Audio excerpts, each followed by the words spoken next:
So, what's happening now? Things are changing. We've read about two important factors in the history of India becoming rich after independence. Yes. One was something called liberalization of the Indian economy, Yes. which is that Manmohan Singh opened up the economy. yeah. So, very simply, to a junior KG student, can you explain that in like few sentences? Okay. What happened? So this actually happened in 1991. See what happened post-independence, 1947, we were a very poor nation, everything was looted, our all treasuries were empty, we didn't have food to eat, we were a war-torn country, a lot of things. It was a very bad state. And the growth rate every year after independence till 1990 was some 1 or 2%, which is terrible. And the population became 4 times. Wow.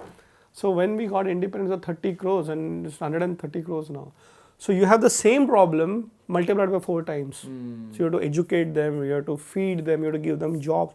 I really pity those people who actually work for the nation post-independence. Yeah. But what is very interesting is that coming back, if 1991, what happened is that in a simple layman's language, we started getting money which we did not have from the foreign funds. So people started funding India. So 1990, we opened out means what? Suppose I want to start something, a company which requires 100 crores. I may have 20 crores, so where do I raise the money from? Maybe we have models like the stock market, I take some from friends, I'm able to raise maybe 30 crores, but 70 crores aayega kahan se? So I'm putting up a big plant, maybe a machinery and all those things. FDI and FII, foreign direct investment and foreign institutional investments. So this is what actually happened in 1991. So a lot of people started saying that, okay, I'm going to give you 100 crores, what will be my benefit?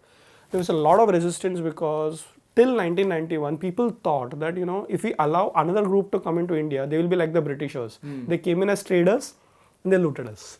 So are you stupid that you are not learning from the mistake that the Britishers did? So you are telling the American company and the Japanese company to come again and give us money? Don't be stupid.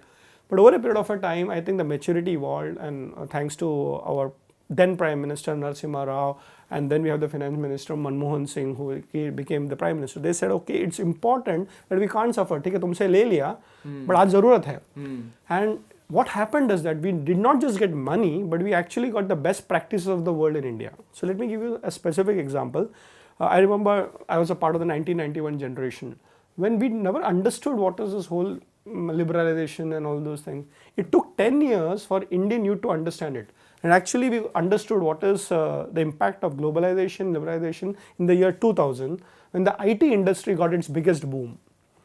So there was a problem called Y2K. We should do a little bit of a research on it. So we all learned computers, but we never understood. But suddenly in 1998 and 1999, people realized the year 2000, when we are going to change into the new millennium, 200, everything in computers was actually coded as dates. They said that if we don't get it right, maybe the aeroplane will collapse because the computers give instructions. So computers work on something called bits and bytes, 1 and 2. So 1999, but the moment it becomes 2000, 12 o'clock, January 1st, 2000, maybe the whole system will go. Yeah. And as a backup plan, they say, who are the intelligent people who can do recoding or decoding, uncoding, and all that coding things? Indians were best. And the whole 2-3 years, we got into a global platform. So that was one impact. The second impact that happened in liberalization period was basically we did not just get money, but we got the global best practices into India.